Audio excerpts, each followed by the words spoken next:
सभी सभी अपने अपने साथ में एक एक लेके आना। बच्चा नहीं, रुमाल की बोल रहा हूँ, लेके आना। और बाकी में पूरे भारत देश में ऐसी क्षमावाणी, ऐसा प्रतिक्रमण जो आचार गुरुदेव के संग में होता है, पूरे भारत देश के जितने संघ हैं दूर दूर तक वो वहाँ तक पहुँच ही नहीं सकते जो पुष्पदंत सागर महाराज सब करते हैं।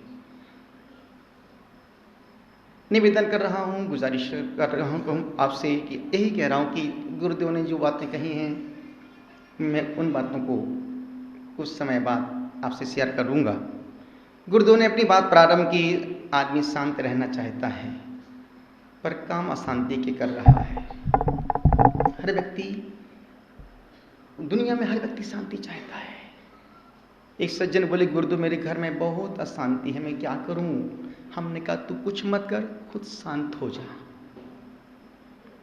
और जब तू खुद शांत होगा तो शांति तुम्हारे घर में डिस्को डांस करते करते आएगी। गुरुदेव ने कहा कि महावीर को हम चाहते हैं पर महावीर का अनुकरण करना नहीं चाहते हैं। गुरुदेव ने अपनी बातों से, अपने प्रवचन में बहुत सारे प्रसंग सुनाए, बहुत सारी रूपक कहे, अपनी बात आप तक पहुंचाने का उदाहरण उन्होंने जरिया बनाया। और आपने उत्तम आकिंचन धर्म को सुना। और निवेदन कर रहा हूं कि मन शांत, जिस दिन मन शांत हो जाए, मान के चलना कि तुमने धर्म का फल प्राप्त कर लिया है। मन को रोज साफ करो, मन की शांति के लिए रोज मन को साफ करो, मन को रोज साफ करो। और मैं देखता हूं कि आदमी डस्टबिन को रोज साफ करता है, पर मन की डस्टबिन को में कितना कचरा भरा रखा है, पता नहीं कब साफ करेगा। और उत्तम आकिंचन धर्म कहता है, मन को साफ करो, मन की डस्टबिन को रोज साफ करो और कहो, बैठ अकेला दो घड़ी भगवान के गुण गाया कर, मन मंदिर में ये जिया झाड़ू रोज लगाया कर। हेलो पंडित जी, थोड़ा सा कम करना, 19 कर दो। जीवन में अशांति इसलिए है क्योंकि मन की डस्टबिन को हम साफ नहीं कर पा रहे हैं। हम साधु सन्यासी शांति पाने के लिए सब कुछ छोड़ करके यहां बैठे हैं, सब कुछ छोड़ छाड़ करके यहां पर आए हैं। और तुम घर में सब कुछ शांति पाना, और तुम घर में शांति पाना चाहते हो, कैसे संभव है? गुरुदेव बोलते हैं कि जिस हाथ में 8 चूड़ियां होती हैं और वो महिला किचन में काम करे और कहे कि मेरी चूड़ियों की आवाज नहीं आए, तो काम नहीं हो सकता है। काम करने के लिए चूड़ियों की आवाज तो आएगी ही आएगी। और हमने गुरुदेव के प्रवचन से इतना ही जाना है, उत्तम आकिंचन का मतलब है जीना हो तो आईने की तरह जीना चाहिए। जीना हो तो आईने की तरह जीना चाहिए, जिसमें स्वागत तो सभी का है पर संग्रह किसी का भी नहीं है। दर्पण में सब कुछ दिख रहा है पर उसके पास कुछ भी नहीं है। गुरुदेव ने एक बहुत अच्छी बात कही कि उन्होंने कहा कि हमारी सबसे बड़ी भूल है, सबसे बड़ी भूल है, हम भूल नहीं करते हैं। कि तुम दूध को धुले तुम जो भूल नहीं करते हो। और मैं आपसे कह रहा हूं, मैं ठीक नहीं हूं, मैं आपसे कह रहा हूं मैं ठीक नहीं हूं। आप मुझे ठीक समझते हैं, ये ठीक नहीं है। मैं ठीक नहीं हूं, आप मुझे ठीक समझते हैं, ये ठीक नहीं है। मैं ठीक हूं, आप मुझे ठीक नहीं समझते हैं, ये भी ठीक नहीं है। रिपीट, मैं ठीक नहीं हूं, आप मुझे ठीक समझते हैं, ये ठीक नहीं है। मैं ठीक हूं, आप मुझे ठीक नहीं समझते, ये भी ठीक नहीं है। तो फिर ठीक है क्या? जहां ठीकरा मिल जाए वहीं ठीक होगा। और मुझे तो अपना ठीकरा मिल गया। और जिन्हें गुरु के चरणों का ठीकरा मिल जाता है ना, वो संसार में कभी भटक नहीं सकते।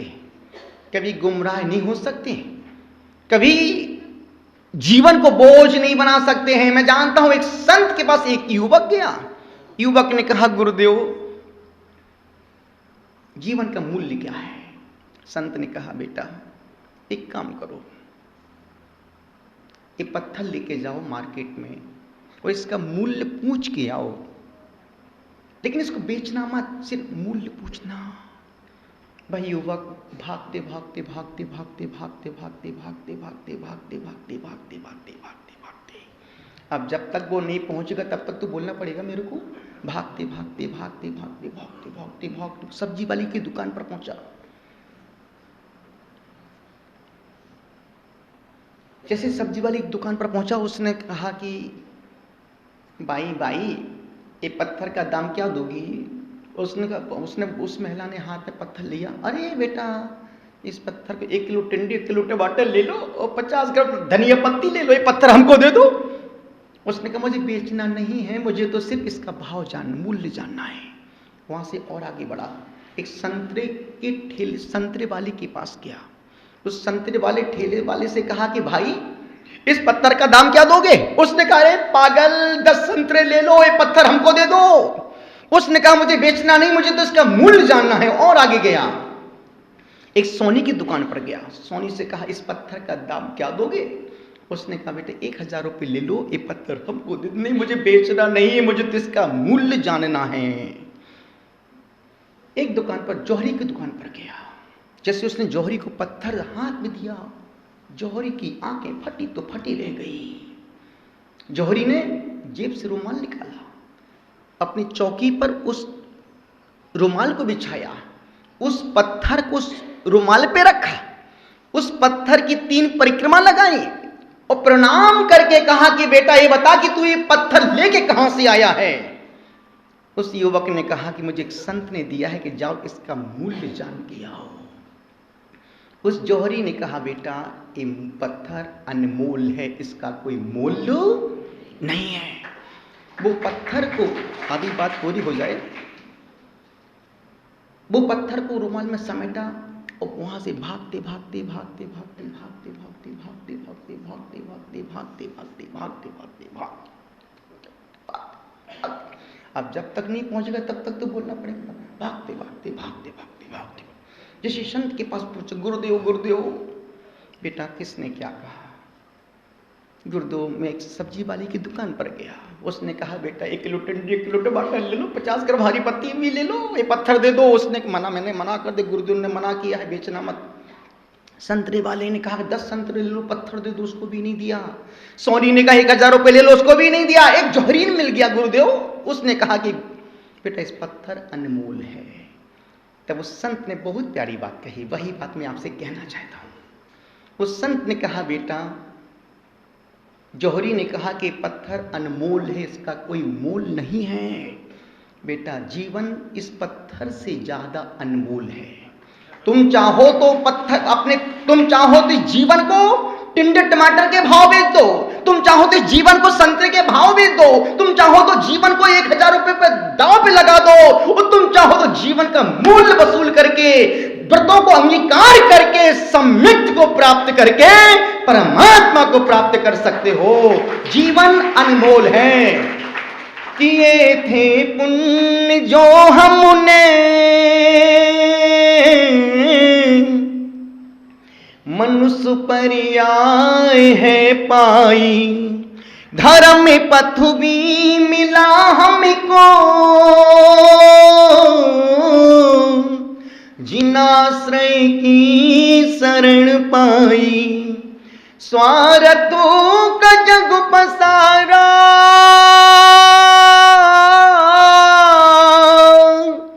स्वार्थों का जग पसारा, अनुभव हमें सिखाए। मैं कौन हूँ, कहाँ से आया, कहाँ जाना है, ए पूछ ले न खुद से, ए ढूंढ ले न खुद में, तू होश को संभाले। मैं कहा अहम एतत् न। और आपको ये सूत्र याद करके अपने रूम तक लेके जाना है। क्या बोलने का है? अहम एतत् न। मैं जो दिख रहा है वो मैं नहीं हूं। जो दिख रहा है, गुरुदेव ने बहुत अच्छी बात, एक प्रसंग गुरुदेव सुना रहे थे और उसी प्रसंग को मैं आपसे फिर शेयर कर रहा हूं। एक पति पत्नी वाद विवाद हो रहा था, पति पत्नी में वाद विवाद हो रहा था और वाद विवाद बढ़ते बढ़ते गिलास फेंकने लगे, कटोरियां फेंकने लगी, थाली को यूं फेंकने, पत्नी फेंक दिया। सामने से उस मोहल्ले से गुरुदेव गुजर रहे थे। ज्ञानी हैं, बुद्धिजीवी हैं, प्रज्ञावान हैं, समझदार हैं, एजुकेटेड हैं, पढ़े लिखे हैं। गुरुदेव ने देखा यार ये पगले दोनों पति पत्नी है, पगले पगले जैसे लड़ रहे हैं। गुरुदेव ने तरीके से एक पेड़ के पास खड़े हो गए, उस लेडीज को बोला बेटा इधर आओ। वो लेडीज गुरुदेव की, जी गुरुदेव बेटा तुम किस लिए बात विवाद? गुरुदेव ये रोज गाली बकता है, रोज मारता है, रोज चिल्लाता है, कब तक मैं इसके साथ जीऊं? मैं घुट घुट की जिंदगी जी रही हूं। गुरुदेव ने कहा बेटा ठीक है, एक बात कहूं तुमसे। कहो गुरुदेव क्या बात है? गुरुदेव ने एक क्षण के लिए आंख बंद की और कहा बेटा जो तुम्हारे सबसे करीब हों, सबसे प्रिय हों, सबसे अपनी खासम खास हों, ऐसे तुम मुझे 50 नाम इस कागज पे लिख के बताओ। उसने सोच सोच के जो मैं उसके खासम खास, बहुत करीब, बहुत क्लोज थे, जो उसके सुख दुख में काम आते थे, उसने फटाफट 50 नाम लिख के दे दिए। गुरुदेव ने कहा बेटा एक काम करो, इसमें जो तुम्हारे और खासम खास हों उनको निकाल के 25, इसमें से 25 नाम इसमें से निकाल दो। तुम जो बहुत क्लोज हो उनको रखो। उसने फटाफट रेड पेन से काट दिया, 25 नाम निकाल दिए। गुरुदेव ये मेरे बहुत क्लोज हैं। गुरुदेव ने कहा बेटा एक काम और करो, इसमें से तुम 15 और निकाल दो। उसने उसमें से और जो क्लोज थे वो 15 भी निकाल दी। अब कितने बचे? 10 बचे। गुरुदेव ने कहा बेटा अभी मेरी बात पूरी नहीं हुई है। गुरुदेव के तरीके देखो, आप गुरुदेव का अंदाज देखो। गुरुदेव को समझने के लिए तुमको 7 जन्म लेना पड़ेंगे। गुरुदेव बोलते हैं और आप समझते कुछ हो और करते तो और ही कुछ हो। निवेदन कर रहा हूँ। गुरुदेव ने कहा बेटा एक काम करो, इसमें से तू 4 नाम और निकाल दे। अब उसके जो रिश्तेदार थे, माता पिता थे, सास ससुर थे, भाई बहन थे, अब 10 में से उसने 4 नाम और निकाल दिए। अब बचे उसमें 6 नाम। उसने गुरुदेव ने कहा बेटा एक काम और कर, और उसमें 6 नाम में उसके माता पिता हैं, उसके सास ससुर हैं, उसके 2 बच्चे हैं, वो पति पत्नी, 6 नाम है। गुरुदेव ने बेटा एक काम और कर, इसमें से तू 2 नाम और निकाल दे। उसने सास ससुर का भी नाम निकाल दिया। 10 में से उसने अपने माँ बाप का नाम निकाल दिया। 6 में उसमें सास ससुर का नाम निकाल दिया। अब बचे 4 नाम। गुरुदेव ने कहा बेटा एक काम और कर, इसमें से तू 2 नाम और निकाल दे। उस महिला ने अपने 2 बच्चों का नाम रोते रोते कि मेरे बच्चे हैं, जिसके लिए मैंने विवाह किया, शादी की, संसार बनाया।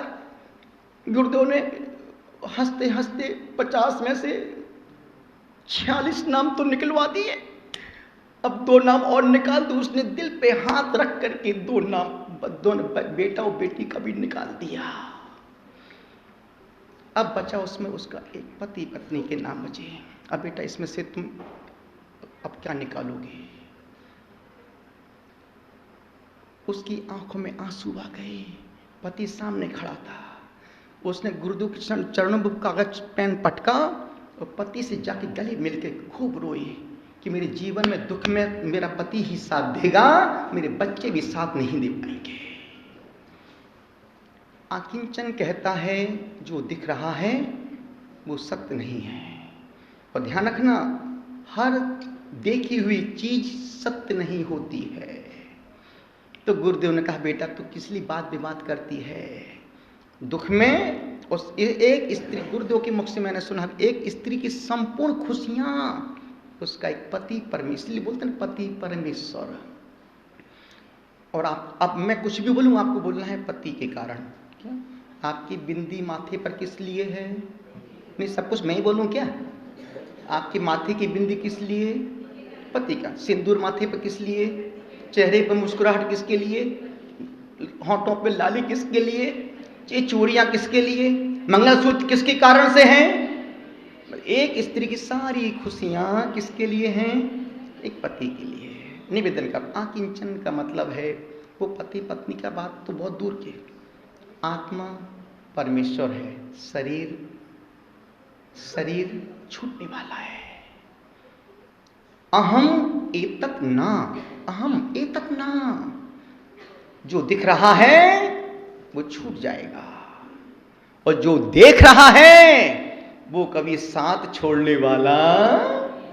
हमारे डॉक्टर सुशील जी को देखो ना, दोनों छोड़ेंगे ना हम तेरा साथ तो साथी, और दोनों व्रती हैं, और पूरे जीवन का उत्तरार्ध व्रतों के साथ गुरुदेव के चरणों में सात्विक और रोज स्वाध्याय सामायिक पाठ अपने आनंद से जिंदगी जी रहे हैं। रतनलाल जी को देखो, नौका मोबाइल, दोनों साथ जिएंगे साथ मरेंगे, जन्म जन्म का साथ है हमारा तुम्हारा। एक अभी मैं जब अहमदाबाद से बिहार के अक्सर मिले, तो हम किसी रिसोर्ट के पास रुके थे, वहाँ कोई शादी हो रही थी, बरमाला पड़ रही थी, डीजे में गीत बजने लगा। जैसे बरमाला का समय आया और डीजे में गीत बजने लगा, जो शहीद हुए हैं उनकी जरा याद करो कुर्बानी, ए मेरे, डीजे बंद करो, डीजे बंद करो, डीजे बंद करो। को जीवन का सत्य सुना रही है, जो शहीद हुए हैं उनकी जरा याद करो कुर्बानी। बात समझने की है, बात जानने की है। जब गुरुदेव मसूरी जा रहे थे, गुरुदेव के संग में सब साधु थे, उसमें पूरा संग देहरादून में रुका हुआ था। हम लोग नीचे ऊपर के फ्लोर में थे, नीचे से एक शादी हो रही थी, बुढ़िया 65 साल की, बढ़िया लाल बाल को काला पीला कर रही थी, वो गा रही थी,